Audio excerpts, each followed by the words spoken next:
Lorsque Chase Landry a finalement accepté de parler, l'horloge de la salle d'attente de l'hôpital avait déjà passé 6 longues heures.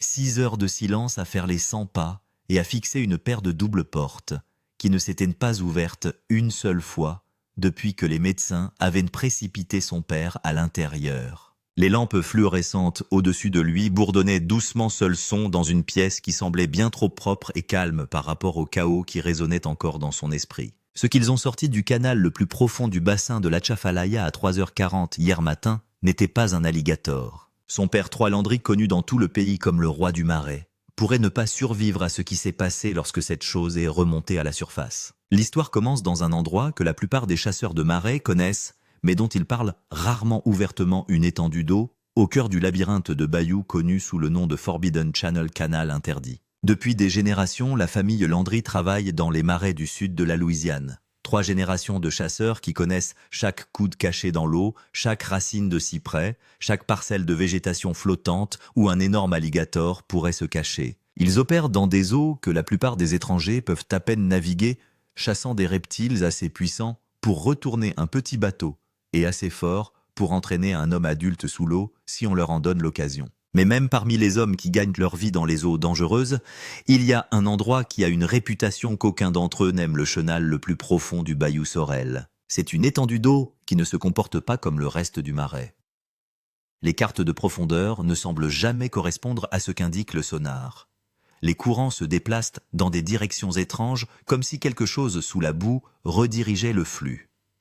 Les vieux pêcheurs parlent à voix basse de filets déchirés et d'équipements disparaissant dans les profondeurs sans explication.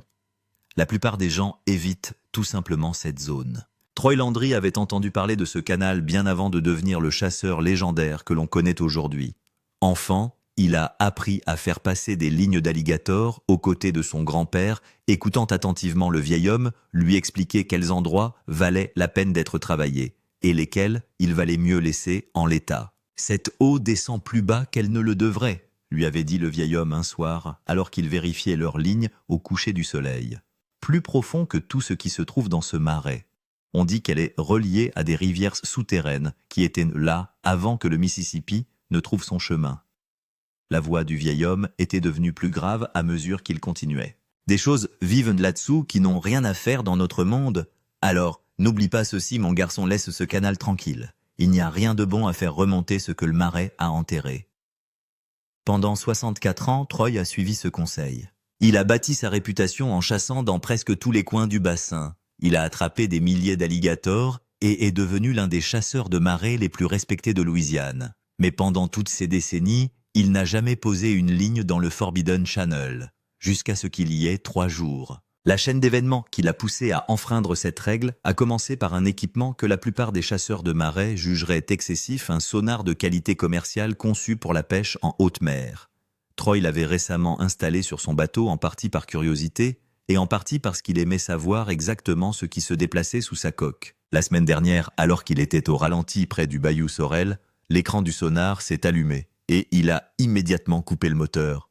Le chenal en dessous du bateau s'abaissait brusquement à près de 40 pieds de profondeur. Dans un marais où la plupart des eaux atteignent à peine 3 mètres, cette profondeur n'a aucun sens. Mais ce n'est pas la profondeur elle-même qui retient l'attention de Troy.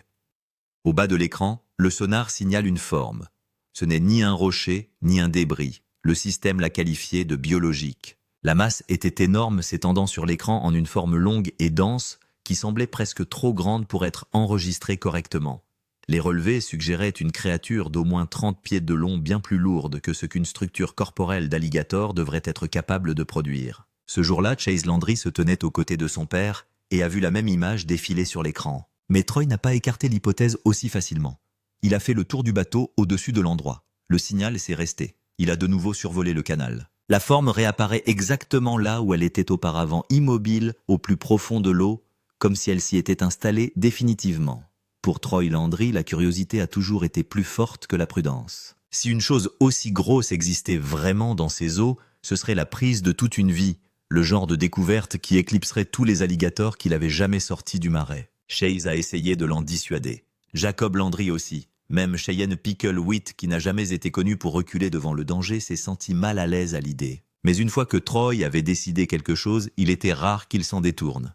Il revenait préparé. Du matériel lourd, des câbles d'acier, un treuil assez puissant pour remonter ce qui se cachait dans l'obscurité. Maintenant, assis dans la salle d'attente de l'hôpital, pendant que les chirurgiens se battaient pour stabiliser son père, Chase se retrouvait à repasser chaque moment de cette décision.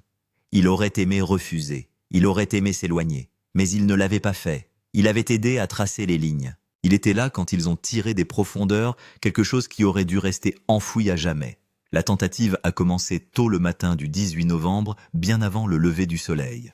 3:17 AM. Troy avait équipé le bateau d'un treuil industriel normalement utilisé pour les opérations pétrolières en mer. Des machines capables de tirer d'énormes charges sans se briser. Les crochets étaient des pointes d'acier massives, conçues pour percer la peau d'alligator sans se plier. S'il s'attaquait vraiment à quelque chose de 30 pieds de long, l'équipement de chasse standard ne survivrait pas à la tension.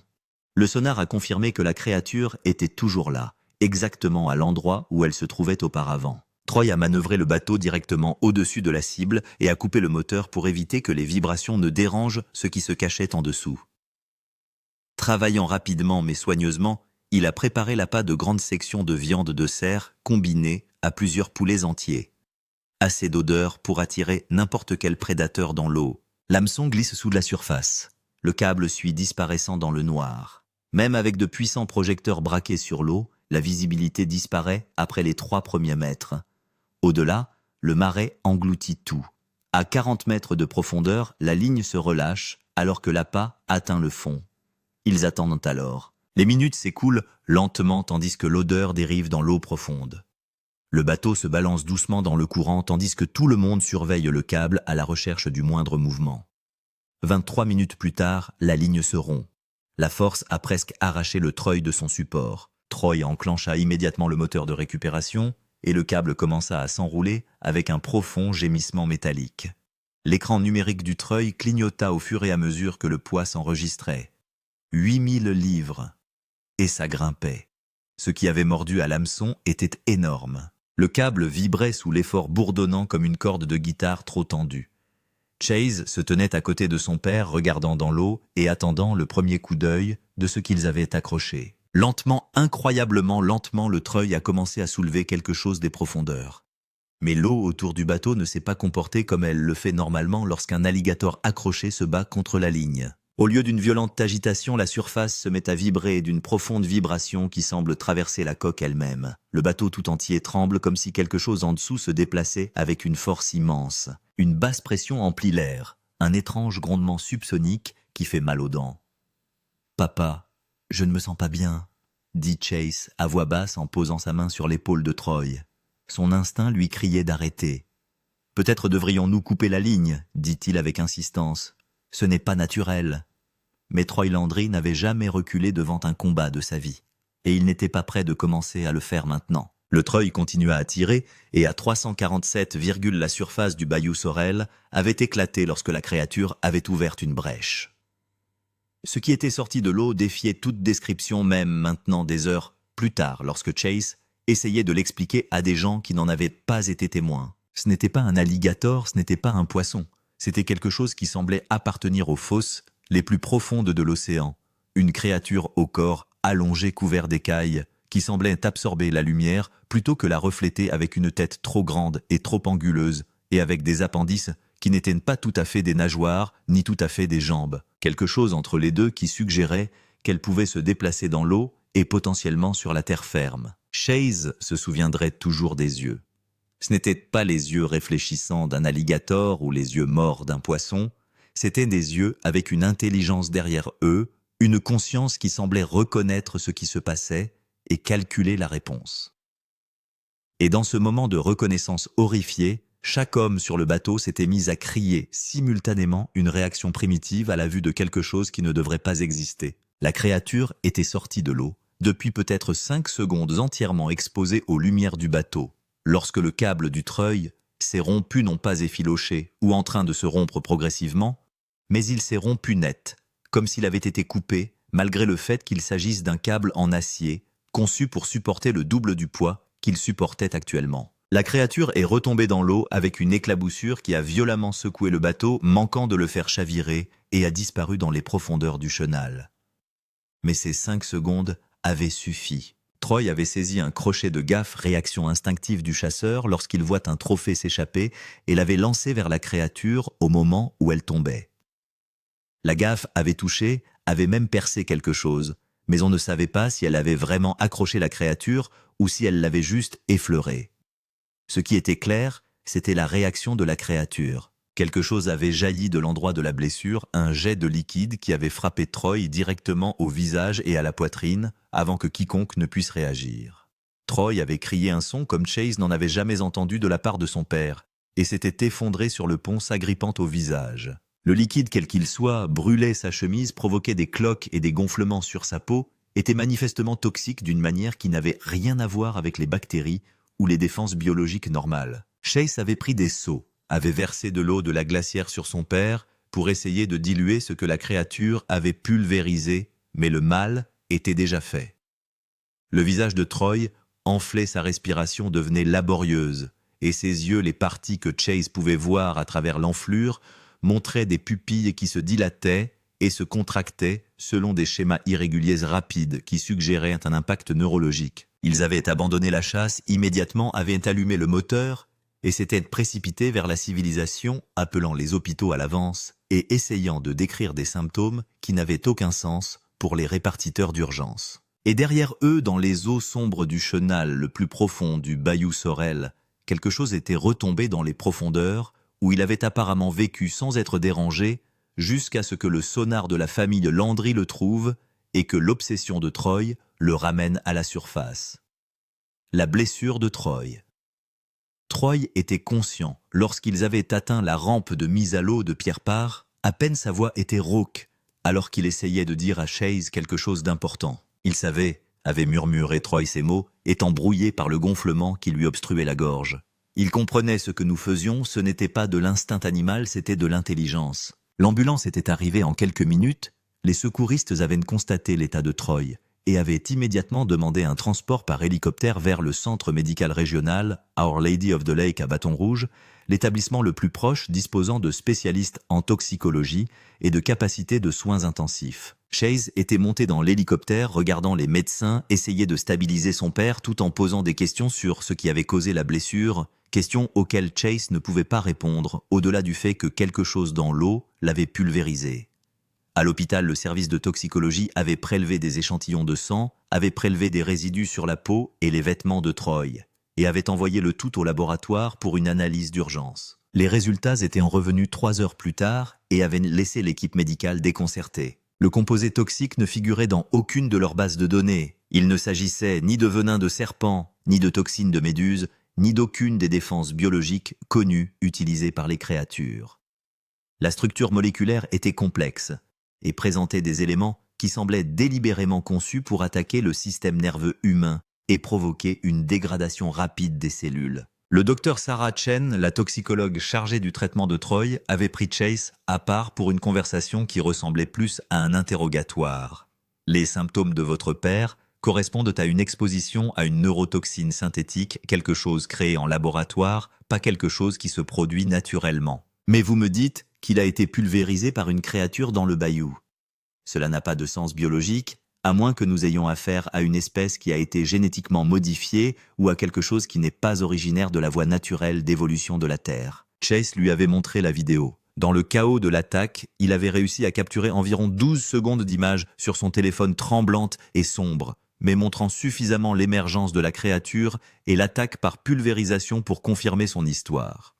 Le docteur Chen l'avait regardé 3 fois, son expression passant du scepticisme à une véritable inquiétude. « Il faut que je le signale », avait-elle fini par dire. Il ne s'agit pas d'un simple cas médical, mais d'une exposition potentielle à une arme biologique ou d'une découverte biologique qui a des implications au-delà de la médecine d'urgence. Je suis tenu d'avertir le CDC et éventuellement d'autres agences en fonction de ce à quoi nous avons affaire. 6 heures après l'appel du docteur Chen, des agents fédéraux sont arrivés à l'hôpital. Ils se sont d'abord identifiés comme étant du CDC, mais leurs références ont révélé des affiliations avec des agences que Chase ne reconnaissait pas, des combinaisons d'alphabets qui suggéraient une implication militaire ou dans le renseignement. Ils ont confisqué le téléphone de Chase, pris la vidéo, interrogé tous les membres du personnel médical qui avaient traité Troy et leur ont clairement fait comprendre que discuter de cette affaire avec quiconque, en dehors du personnel autorisé, aurait de graves conséquences. L'état de Troy s'est quelque peu stabilisé le deuxième jour. La crise immédiate des effets neurologiques de la toxine est gérée par des traitements expérimentaux qui, de l'aveu du Dr Chen, reposent davantage sur des suppositions éclairées que sur des protocoles établis. Mais l'état de Troy ne s'améliore pas. Il est resté aux soins intensifs sous sédatifs, avec des moniteurs surveillant l'activité cérébrale qui montraient des schémas inhabituels que le neurologue ne pouvait pas expliquer. La toxine semble s'être liée à son système nerveux au niveau moléculaire, avait expliqué le Dr Chen à Chase et au reste de la famille qui s'était réunie à l'hôpital. Nous pouvons gérer les symptômes aigus, mais nous ne pouvons pas neutraliser complètement le composé parce que nous n'en comprenons pas la structure complète. Le cerveau de votre père montre une activité dans des régions qui normalement ne s'activent pas ensemble, un peu comme si la toxine créait de nouvelles voies neuronales ou activait des zones dormantes. Il est stable, mais il n'est pas le même neurologiquement qu'avant l'exposition. La question que personne ne voulait poser directement était de savoir si Troy se rétablirait jamais complètement, s'il serait capable de retourner au marais et à la vie qu'il avait construite, ou si la rencontre avec la créature dans Bayou Sorel l'avait changé de façon permanente, d'une manière qui mettrait fin à sa carrière et changerait fondamentalement qui il était. Ce que les scientifiques ont trouvé. Ce que Chase n'a appris que 3 jours après la blessure de Troy, c'est que la créature n'en était pas sortie complètement indemne. La gaffe que Troy lui avait lancée dans les dernières secondes avait en fait arraché un morceau de tissu, un morceau de la taille d'un poing, qui avait été laissé sur le pont du bateau lorsque la créature s'était enfoncée dans le chenal. Dans le chaos du transport de Troy vers les soins médicaux, personne ne l'avait remarqué, mais lorsqu'ils étaient revenus pour nettoyer le bateau Picklewheat, avaient trouvé l'échantillon de tissu et, reconnaissant son importance potentielle, l'avaient placé dans une glacière avec de la glace. Lorsque les agents fédéraux ont appris l'existence de l'échantillon, celui-ci était resté dans la glacière pendant près de 48 heures, partiellement dégradé, mais encore viable pour l'analyse.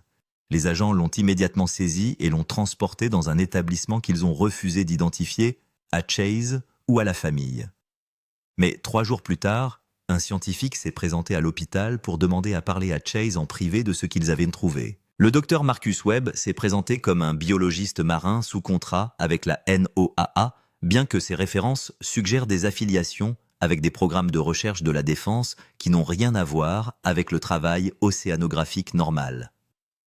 Il s'est assis en face de Chase dans une salle de consultation privée et a expliqué en termes prudents pourquoi l'échantillon de tissu suscitait une grande inquiétude dans les communautés scientifiques et de sécurité. L'analyse ADN montre des marqueurs qui ne correspondent à aucune espèce connue dans nos bases de données, avait dit le Dr Webb. Mais surtout, la structure génétique montre des signes de ce que l'on appelle le transfert horizontal de gènes ou du matériel génétique provenant de branches évolutives complètement différentes, a été incorporé dans un seul organisme. Ce phénomène ne se produit pas naturellement, sauf dans des formes de vie très primitives. Le fait de le trouver dans un organisme complexe suggère soit une voie évolutive inconnue, soit une ingénierie génétique délibérée. Chase avait eu du mal à suivre l'explication technique, mais l'implication était claire. La créature n'était pas un animal normal. C'était soit quelque chose qui avait évolué par des processus que la science ne comprenait pas, soit quelque chose qui avait été créé par des processus qui ne devraient pas exister en dehors des laboratoires avancés. Nous avons également trouvé dans les tissus des signatures chimiques résiduelles qui correspondent à des composés associés à des évents océaniques profonds, poursuit le Dr Webb. Il s'agit de minéraux et d'oligo-éléments qui apparaissent dans des environnements où la pression et la température sont extrêmes, des environnements qui n'existent pas dans le bassin de la Chafalaya ou dans les systèmes hydrographiques de la Louisiane. Ce qui soulève la question suivante, d'où vient cette créature et comment s'est-elle retrouvée dans un canal de bayou? La théorie exposée par le Dr Webb est troublante dans ses implications. Les études géologiques des années 1970 ont découvert des preuves de l'existence de systèmes hydrographiques souterrains sous la Louisiane d'anciens canaux antérieurs à la géographie actuelle de la surface et potentiellement reliés à des aquifères profonds ou même à des systèmes océaniques par des passages souterrains. Si ces systèmes souterrains existent et atteignent des profondeurs où la pression et les conditions sont similaires à celles des océans, ils pourraient abriter des formes de vie qui ont évolué séparément des écosystèmes de surface. Nous pensons que le canal profond de Bayou Sorel pourrait être un point de connexion, a déclaré le Dr Webb, un endroit où les systèmes d'eau souterrains pénètrent occasionnellement la surface permettant aux organismes qui vivent dans ces systèmes profonds d'accéder aux eaux de surface. Les habitants qui évitent ce canal depuis des générations ont peut-être réagi à des rencontres avec des créatures de ces systèmes profonds, rencontres qui n'ont jamais été officiellement documentées, mais qui sont devenues partie intégrante de la connaissance culturelle. Mais la possibilité d'une manipulation génétique ne pouvait être écartée. Le modèle de transfert horizontal de gènes suggérait une intervention plutôt qu'une évolution naturelle. Et lorsque Chase avait demandé au Dr Webb si le gouvernement en savait plus qu'il ne le disait, la réponse du scientifique avait été éloquente. Il y a des expériences qui ont été menées dans le passé, des programmes de recherche qui ont été officiellement interrompus mais qui peuvent avoir eu des effets durables sur les écosystèmes locaux. Je ne peux pas donner de détails, mais je peux dire que ce que vous avez rencontré pourrait ne pas être entièrement d'origine naturelle. Le dernier élément d'information que le Dr Webb a partagé était à la fois rassurant et profondément troublant. Nous avons analysé la toxine qui a blessé votre père. Nous pensons pouvoir synthétiser un antidote, quelque chose qui inversera les effets neurologiques et permettra un rétablissement complet.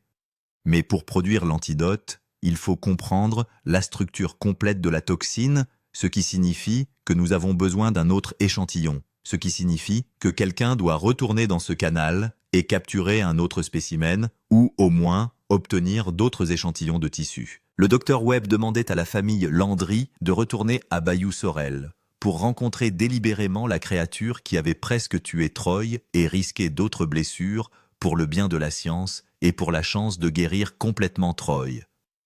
Et Chase, assis dans cette chambre d'hôpital, sachant que son père luttait encore contre les dommages neurologiques de leur première rencontre, devait décider si la vengeance et la guérison valaient la peine de risquer d'autres vies. L'histoire secrète du Bayou. Après le départ du Dr Webb, Chase avait commencé à creuser l'histoire du Bayou Sorel et les histoires que les habitants racontaient sur le canal profond. Ce qu'il avait découvert, c'était un ensemble d'incidents remontant à des décennies, des incidents qui avaient été écartés ou expliqués, mais qui prenaient maintenant un sens terrible à la lumière de ce que la famille Landry avait rencontré. Le plus ancien incident documenté que Chase ait pu trouver date de 1976, il s'agit d'une affaire concernant 2 pêcheurs qui avaient signalé avoir remonté quelque chose en eau profonde dans le Bayou Sorel, qu'ils avaient décrit comme n'étant ni un alligator ni un poisson, mais quelque chose d'entièrement différent.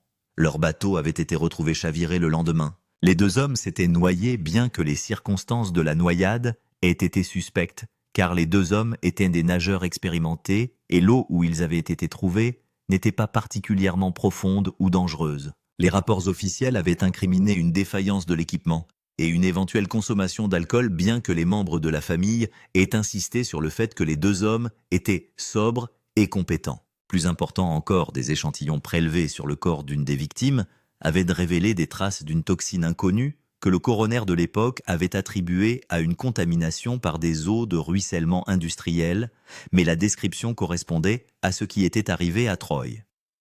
Symptômes neurologiques, dégradation cellulaire, exposition à quelque chose qui ne correspondait pas à des composés biologiques connus. À la fin des années 60 et au début des années 80, les pêcheurs de l'Atchafalaya avaient signalé une série de prises étranges poisson-chat avec des nageoires supplémentaires tortues, avec des déformations de la carapace alligator, avec des couleurs ou des comportements inhabituels. Les groupes écologistes avaient blâmé la pollution et le ruissellement agricole, et il y avait eu quelques efforts de nettoyage, mais les mutations avaient continué sporadiquement, jamais assez, pour déclencher une enquête majeure, mais suffisamment persistante pour que les anciens s'en souviennent. Chase avait trouvé des références à un programme de recherche mené dans la région au début des années 1980, quelque chose appelé Deep Basin Ecosystem Study, financé par une combinaison d'agences étatiques et fédérales. Le programme avait apparemment impliqué des forages et des échantillonnages d'eau en divers endroits autour de l'Atchafalaya, y compris Bayou Sorel.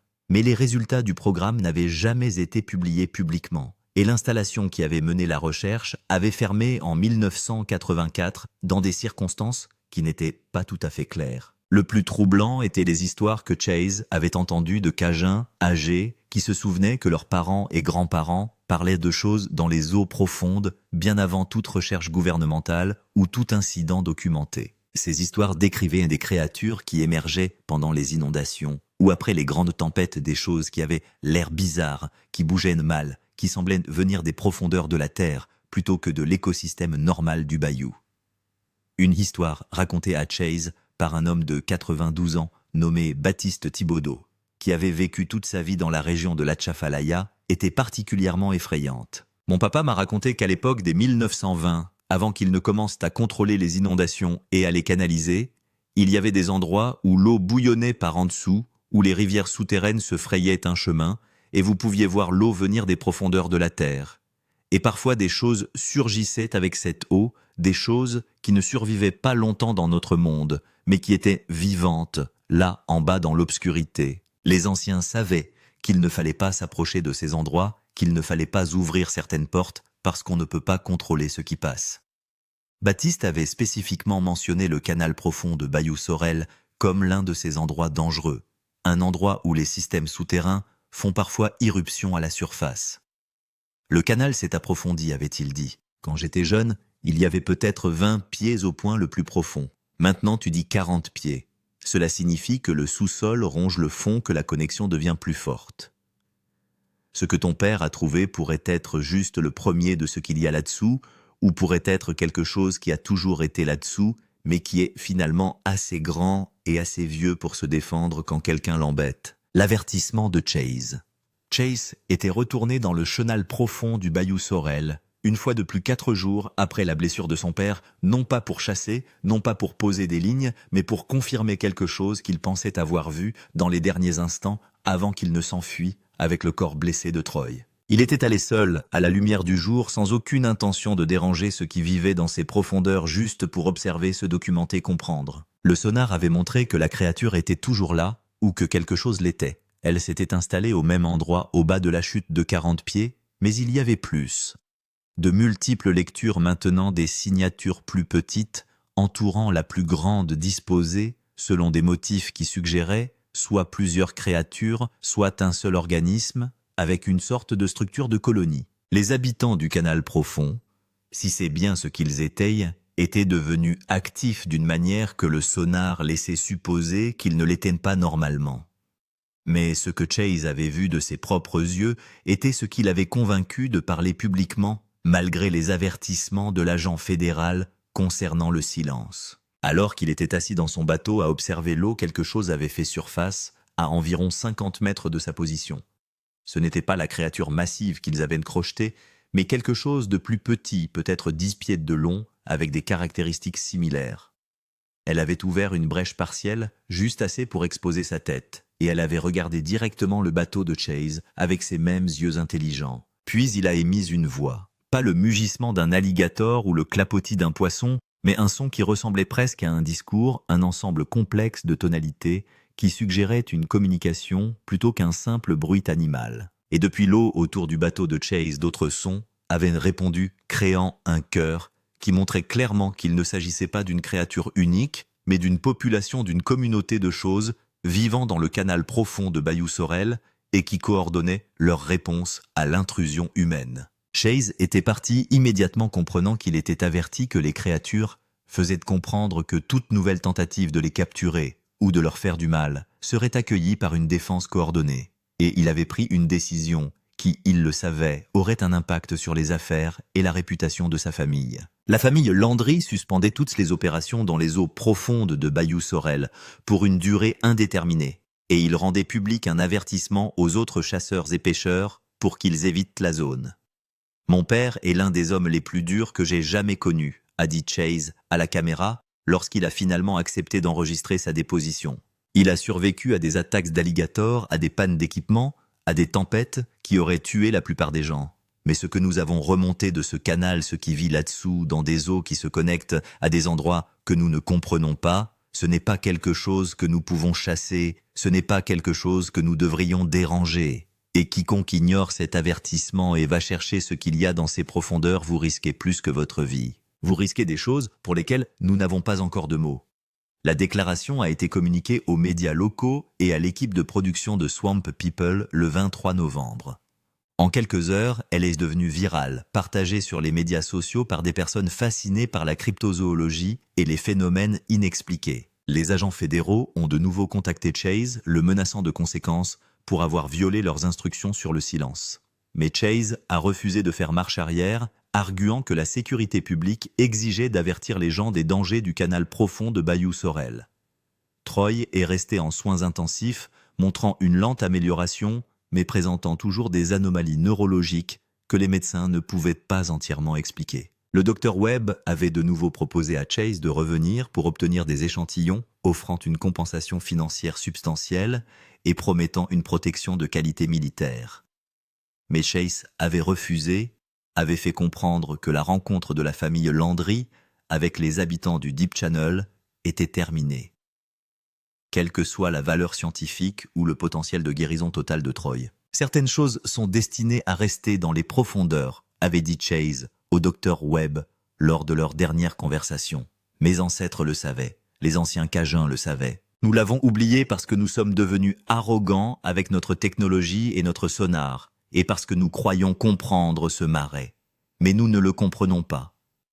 Et ce qui vit dans ces systèmes souterrains, ce qui remonte par des canaux comme le Bayou Sorel, est là depuis plus longtemps que nous et sera là après nous. La meilleure chose à faire est de le laisser tranquille et d'espérer qu'il nous rende l'appareil. La question qui hantait Chase, qui l'empêchait de dormir pendant les nuits, qu'il passait à l'hôpital à attendre que son père se rétablisse, était simple et terrifiante. Combien d'autres canaux profonds existaient dans l'Atchafalaya et dans les vastes zones humides de Louisiane?